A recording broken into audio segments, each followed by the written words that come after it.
Apa makna weh? Entah, awak sebut je. Atau roh tu, ya, Rabbuna wa Rabbul Malaikatu waruh. Entah, gamaknya roh suami kita lah kemarin. Gamaknya. Patutlah dia tak nak kahwin. Kenapa? Kerana roh suaminya balik, nengok gambar dah tak ada. Yang bila dia kahwin lain, kerana nampak gambar dah bertukar.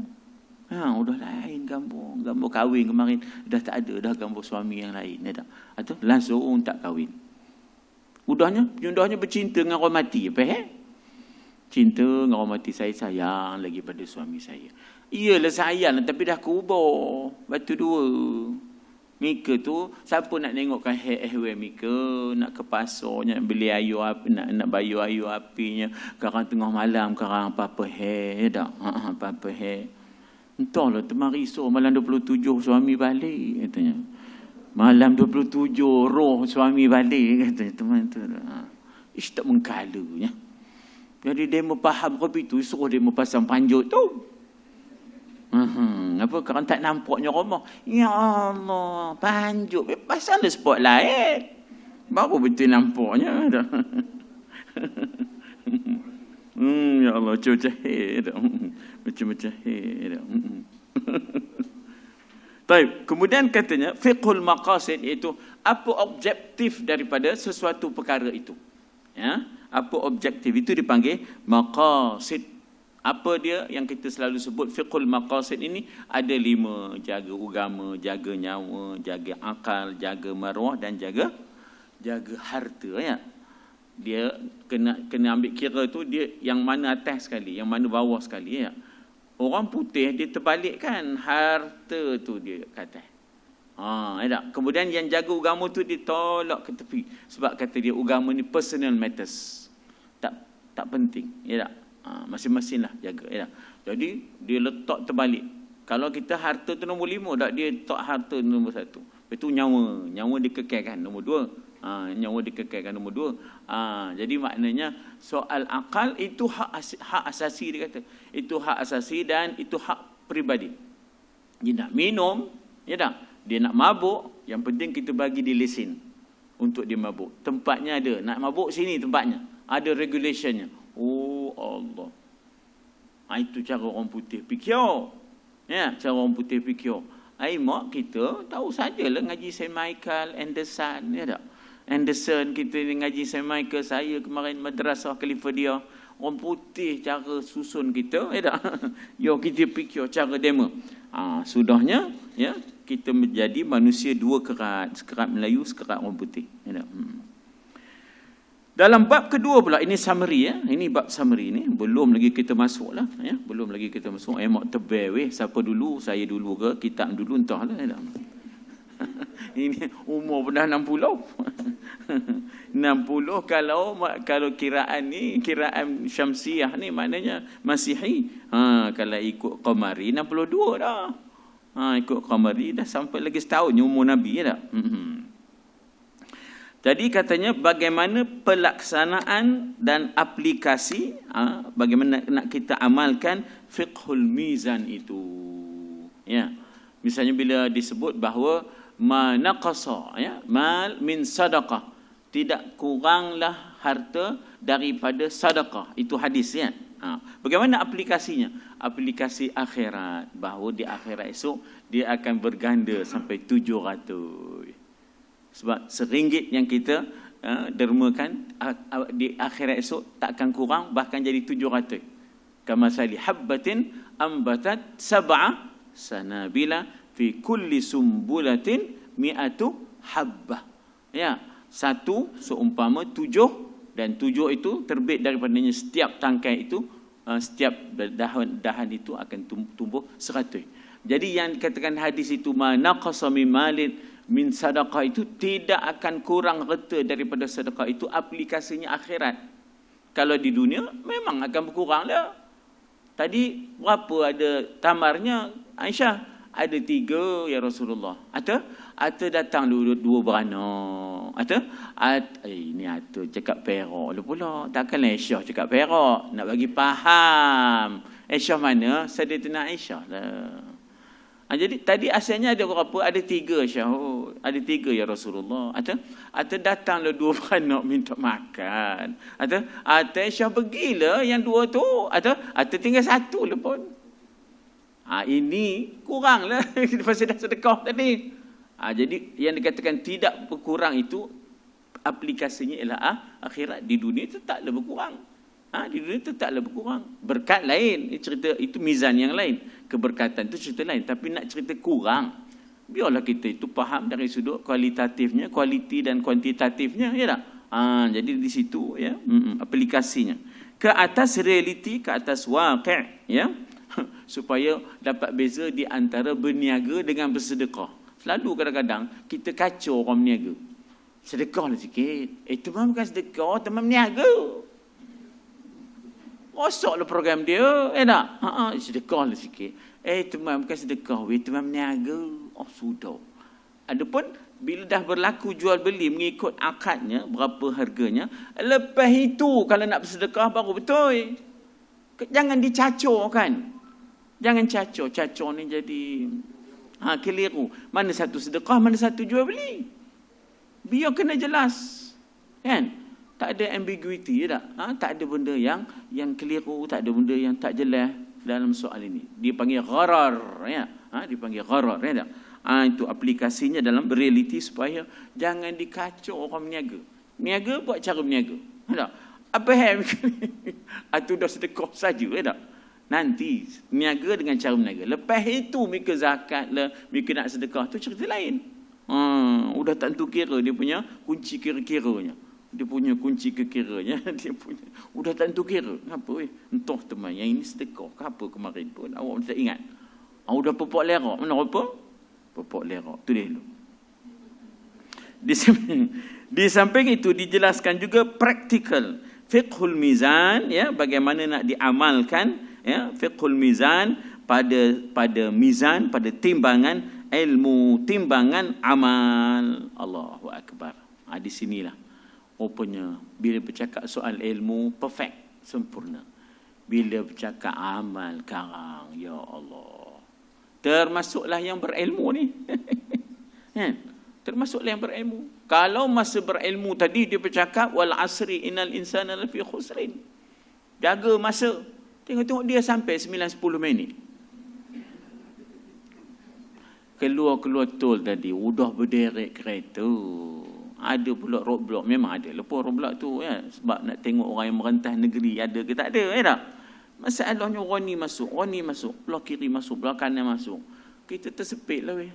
Itulah punca lambat tadi, ngomong amin jugalah, ya tak? Ngomong amin jugalah, ya tak? Itu punca saya lambat tu, Allah. Jadi dari sudut ilmu perfect. Ya, tak ada yang tidak. Oi, mak kalau dengar dia berceramah, ya tak? Tapi kita tengok pula seseorang itu dari sudut amalnya. Sebab seseorang bukan hanya dinilai dengan ilmunya saja. Ini kena jaga baik-baik. Kau ada orang Minang cucu kita ke, Minang anak kita. Hui mak, tengok ke labunya. Yang Minang ni tadi. Mak cakapnya yuk. Hui mak, beroneh. Bernas.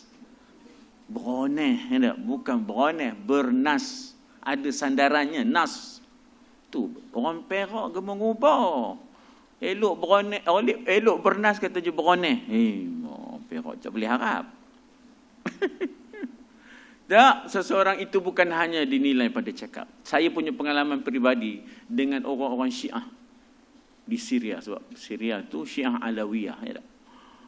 Minoriti menguasai majoriti. Duduk 4 tahun di sana. Allah deritanya dari sudut itu, ya. Cakap mulutnya, manis je kita dengan ahli sunnah. Manis je. Tapi kita bukan hanya nilai pada cakapnya. Ya tak? Kita harus menilai juga pada amalnya, perbuatannya. Dan juga kita harus lihat bagaimana, ya, mizan tasawur dengan mizan tindakan. Tasawur ialah konsep, kefahaman. Ya, kefahaman itu tasawur, surah, gambaran. Ya, surah ataupun gambaran. Ya, dengan tindakan-tindakan. Yang ini selalu konflik di antara arkitek dengan engineer. Konflik, sebab dia kata idea arkitek ni is a nightmare for the engineer. Sedap. Maknanya satu mimpi ngeri untuk engineer nak buat. Arkitek dia pandai lah. Dia atas hotel je kerjanya. Minta maaf lah kalau ada arkitek sini ya. Dia pasal mereka. Orang arkitek ni dia daripada benda yang zero, kosong. Dia kena reka tak? Oh, apa dia labun? Ngerekod sana, ngerekod sini. Engineernya dia nak buat, kontraktornya nak udah pening macam mana nak buat ni weh. Tak? Macam mana nak buat? Sebab itu dia kata mizan tasawur, gambaran ya, bagaimana bezanya dengan mizan tindakan. Banyak benda yang boleh kita tasawurkan, kita gambarkan, tapi bukan semua yang kita gambarkan dapat kita ambil tindakan. Ya tak? Itu. Dan kemudian katanya serta mizan ibadah dengan adah. Maulid tu, yang majlis maulid tu bukanlah ibadah, itu adah je, kebiasaan. Adah kebiasaan yang dipandang baik. Sebab apa? Ia adalah strategik untuk mengangkat semangat cinta agama, cinta sunnah. Ya.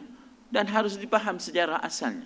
Sejarah asal Maulid Nabi ini ialah ketika mana kita berdepan dengan cabaran tentera Tatar dengan tentera Salib. Itu sejarah asalnya. Ya, Muzaffar, namanya siapa ya? Nama rajanya, Malik Muzaffar. Dialah bila dia tengoknya satu demi satu tanah air umat Islam ini diratah oleh tentera Salib dan tentera Mongol, maka dia bermunajat kepada Allah. Apa caranya nak disatukan balik umat ini? Maka alhamdulillah mustajab munajatnya, diilhamkan pada dia dalam mimpinya satukan umat ini di atas tema Maulidir Rasul. Bersatulah orang. Sampailah sekarang. Jadi tujuan maulid itu apa? Untuk membina semula kekuatan bagi berdepan dengan tentera. Belah sini Salib, belah atas Mongol. Maka alhamdulillah akhirnya berhimpunlah daripada satu bandar ke satu bandar di atas tema Maulidir Rasul, bina semula kekuatan. Allah lahirkan Salahuddin Al-Ayyubi, dapat menewaskan tentera Salib, kemudian cucu kepada Kublai Khan, Hulagu Khan, cicitnya itu masuk Islam. Cicit Genghis Khan tu masuk Islam. Kan dia tu Hulagu Khan binnya Kublai Khan, binnya Genghis Khan. Jadi anak Hulagu Khan tu masuk Islam sudah. Dia sebenarnya ada kisahnya. Anak Hulagu Khan ni ya masuk Islam pasal apa tuan-tuan? Kebetulan masa itu berlaku wabak. Baghdad berlaku wabak. Jadi bila wabak berlaku lockdown. Berlakulah lockdown PKP. Jadi Hulagu Khan ni duduk dalam majoriti Islam. Sudahnya dia masuk Islam. Itu yang terasasnya kerajaan Islam Delhi, Sultan, Mogul, apa semua tu. Jadi ada juga hikmahnya di sebalik PKP tu. Yalah kita pun kopi tu juga PKP ni lah. Dah pandai pula delivery apa semua ni. Telefon ni tak. Dah sampai depan rumah. COD je semua. Ada mana nak cerita je. Maknanya itu sejarah Maulidir Rasul. Dia adalah adah mustahsanah yang dipandang baik, bukanlah sampai ibadah. Janganlah pula Allah, masjid kami tak buat lagi ni Maulid Nabi. Atau Rabiul Awal dah habis. Macam mana ni? Bukannya wajib. Bukannya wajib buat Maulid Nabi tu. Tak. Dia ada je sebagai strategi kita untuk tarik semula kekuatan umat ini bagi berdepan dengan cabaran. Sebenarnya kita masih ada cabaran, ya tak? Kalau zaman itu cabarannya Mongol, ya tak? Dan juga cabarannya daripada Salib. Kita masih ada cabaran daripada gerakan missionary Kristian. Kita masih ada cabaran daripada gerakan ekstremis Hinduism. Banyaklah yang kalau nak dikaji keadaan semasa. Jadi memang perlu digarap umat ini, ya. Taib. Kemudian katanya bagaimana beza antara adah dengan ibadah, supaya janganlah adah itu dianggap ibadah pula. Begitu jugalah mizan alam ghaib dengan alam yang dapat disaksikan dipanggil musyahadah. Alimul ghaibi wasyhadah. Ya tak? Syahadah tu yang nampak, yang dapat dirasa, yang dapat dipegang, yang dapat disaksikan. Itu makna syahadah, musyahadah. Ya, yang asyhadu tu aku naik saksi tu, aku menyaksikan. Ya. Adapun alamul ghaib, macam manalah nak diukur alam barzakh dengan alam musyahadah, tak boleh. Masa saya mengajar di UiTM dulu, dekat di luar Meskom tu, ya, dekat di luar Meskom di masa di Shah Alam dulu, memang ada usaha barat untuk mencerap masuk ke alam barzakh.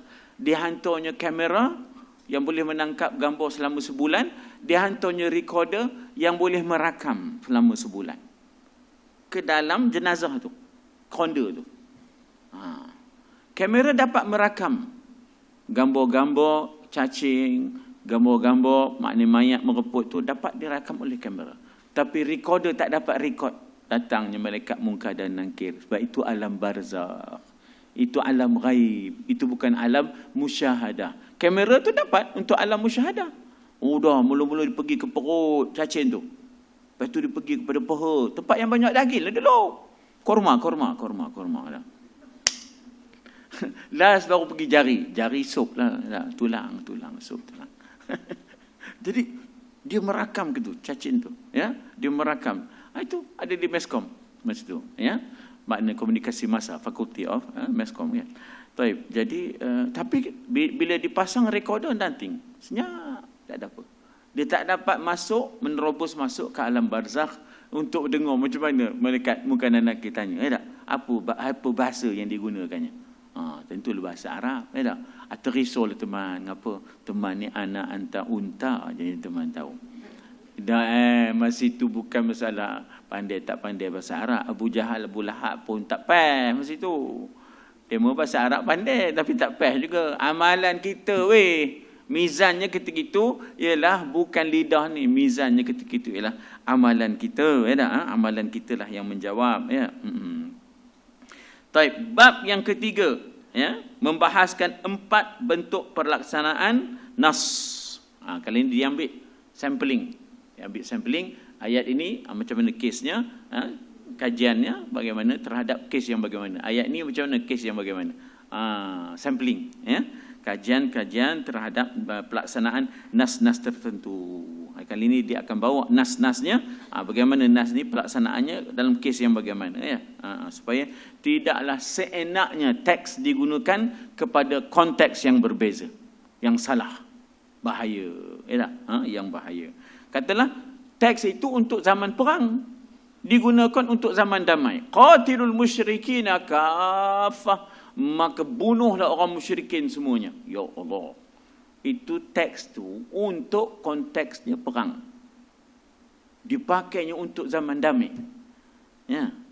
Dalam konteks Malaysia lah kata, tiba-tiba dah letup sana, letup sini, letup sana, letup sini. Itu yang berlaku pada ISIS, itu yang berlaku kepada Qaeda. Gagal melihat, ya tak?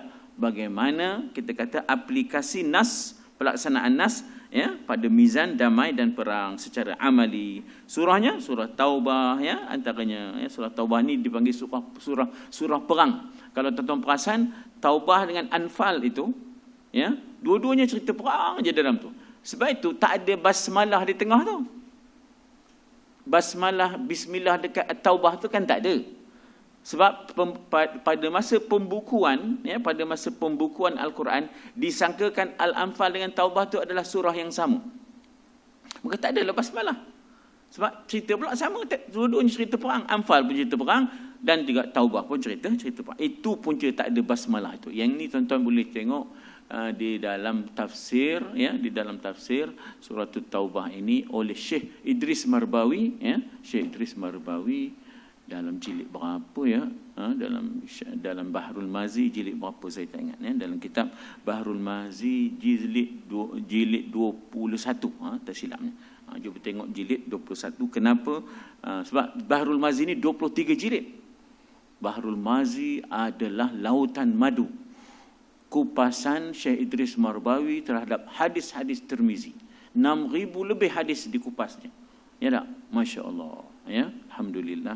Itu orang kata suatu kitab ensiklopedia hadis Nusantara. Saya pergi ke Fatani, ya. Bila saya beritahu saya orang Kuala Kangsar, berubah layanan. Tinggi sungguh layanannya, mulia sungguh layanannya. Sebab dia kata, oh ini orang Syekh Idris Marbawi. Kita ke kuburnya pun tak pergi. Mereka layan sungguh. Bila saya pergi ke, maknanya Jogja, saya pergi, begitu juga dilayan. Pergi ke Aceh, begitu juga dilayan. Sebab apa? Ahli ilmu menyanjung tinggi Syekh Idris. Maka kita ni numpanglah seropeh-seropehnya tu, tempiah-tempiahnya tu. Tapi malangnya tiba-tiba kita di Perak kurang pula mengkaji Syekh Idris Marbawi dan kitab-kitabnya. Orang di Kedah kaji, orang di Kelantan kaji. Dia mau mengaji sungguh-sungguh kitab Syekh Idris Marbawi ni. Jadi sebab itulah saya suka ke mana-mana pun suka bawa kitab Syekh Idris Marbawi. Antaranya tafsir Yasin. Tafsir Yasin tu saya bersama dengan masjid yang 4 menara tu. SPPK tu. Oh ya, masjid SPPK tu ya. Tu. Kemudian bagaimana aplikasi ayat yang menyebut tentang perang, aplikasi tentang lafaz jihad. Apakah jihad itu semata-mata qital, ya? Jihad dalam peperangan. Sebenarnya ada jihad fi dakwah, ada jihad fi bina'id daulah dan ada jihad fil qital. Ada jihad dalam dakwah. Dalam dakwah tu kena bersungguh-sungguh. Makna jihad fi dakwah ialah bersungguh-sungguh dalam dakwah. Turun padang. Alhamdulillah. Ya tak?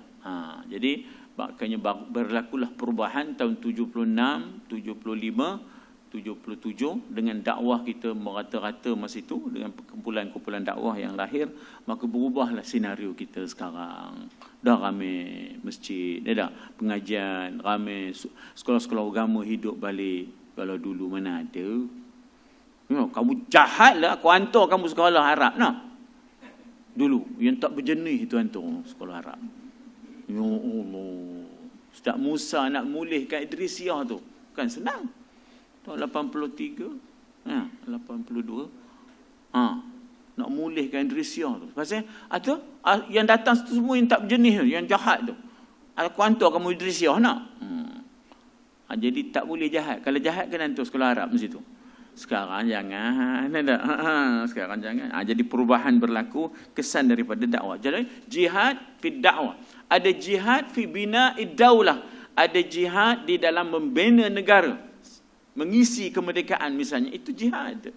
Ya, mengisi dipanggil jihad fi bina'id daulah, untuk membina. Arab sebut bina, ya, Arab sebut bina, membina negara. Perlu juga ada jihad, ya, untuk kita mengisi maksud, ya, negara ataupun mengisi maksud kemerdekaan. Di atas robohan kota Melaka kita bina jiwa merdeka, ya. Bersatulah setia baka membela keadilan pusaka, ya. Itu kata Dr. Burhanuddin Al-Hilmi. Di atas robohan kota Melaka sampai sekarang tak beroboh. Musa dia mercu tanda penjajah. Dan dialah maknanya conteng arang ke muka kita, kerana Musa dibina daripada batu nisan orang Islam. Dia robohnya batu nisan, dia nak buat kota tu, Musa tu. Tak ada, tak cukup bahan. Dia robohnya batu-batu nisan, naik Musa tu. Yang kita nampak gambar selfie situ, cukup tak berkenan benar. Kita ni sawan gambar sebenarnya. Makan persembuk nampak gambar. Makan bihom sup, makan gambar. Kadang-kadang bagi agihan bantuan ni tak? Ada beran 10 kampik je, gambar 25 keping.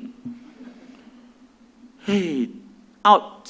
Disqualified lah. Kalau dari sudut tasawuf, habis kita ni. Tak ada markah langsung kalau sudut tasawuf. Tasawuf suruh kita benamkan diri kita, jangan cari publicity. Nyengik je nak gambar ada. Tak cukup orang dia pun angkat gambar dia juga. Swadaya, apa tu, suara foto ya. Cukup tak berkenan betul ya dah. Mentang-mentang tak payah kodok, tak payah filem. Kemudian aplikasi terhadap ayat yang mempunyai makna keperitan, kekasaran, sebab apa? Dia refleks timbulnya gerakan ekstremis ini, ya, timbulnya gerakan ekstremisme ini kadang-kadang reflection kepada tekanan, intimidasi, kezaliman yang melampau. Kalau tuan-tuan perasan, aliran takfir, ya, aliran kafir mengkafir, ya, di Mesir berpunca kerana tekanan yang terlalu dahsyat ke atas ikhwanul muslimin. Jadi mereka yang menerima tekanan itu meledak, ya, meledak sehingga akhirnya mengkafirkan. Dia ginilah, bagaimana kita melambung bola, begitulah lantunannya. Kuat kita melambung, kuatlah lantunannya. Maknanya kita kata bahawa punca budak itu jadi radikal sebab kamu asuh kemarin cara keras. Dia di radikal itu barangkali kamu asuh dia sangat-sangat keras. Jadi what you give you get back. Ya. Jadi dalam konteks itulah kenapa boleh timbulnya gerakan takfir itu, mengkafir-kafir itu, antara ini adalah kerana kezaliman, penindasan yang melampau itu. Jadi di sini dibahaskan pula bagaimana aplikasi kekerasan, kekasaran, keperitan itu supaya dapat jangan sampai memomok dan memburukkan imej Islam. Islam suruh jangan balas jahat dengan jahat. Wa ahsin ila man asaa ilaik, buatlah baik walaupun pada orang yang buat jahat kepada kamu. Wa ahsin ila man asaa ilaik, buatlah baik walaupun pada orang yang buat jahat kepada kamu. Bukan sekadar kita balas baik dengan baik. Ya, hutang budi dibawa mati itu. Ya. Sampai ke tahapnya orang buat jahat pun kita balas dengan baik. Itu Islam suruh. Dan itulah rahsia kejayaan dakwah Nabi. Kejayaan dakwah Nabi bukan melalui mukjizat. Maksudnya tak ramai yang masuk melalui mukjizat. Yang banyak minta mukjizat tu hanya nak tengok. Hanya nak tengok. Macam ibarat orang nak tengok silap mata je. Tak ramai yang masuk kerana mukjizat. Tapi yang ramai masuk itu kerana akhlak Nabi. Nabi tak balas jahat dengan jahat. Nabi balas jahat dengan baik. Tapi payah nak buat. Tambah kita orang Melayu ya. Kalau berdendam 7 keturunan sumpahnya. Mana ada bangsa yang nyumpah 7 keturunan? Ni kita lah. Lembut je mak inangnya.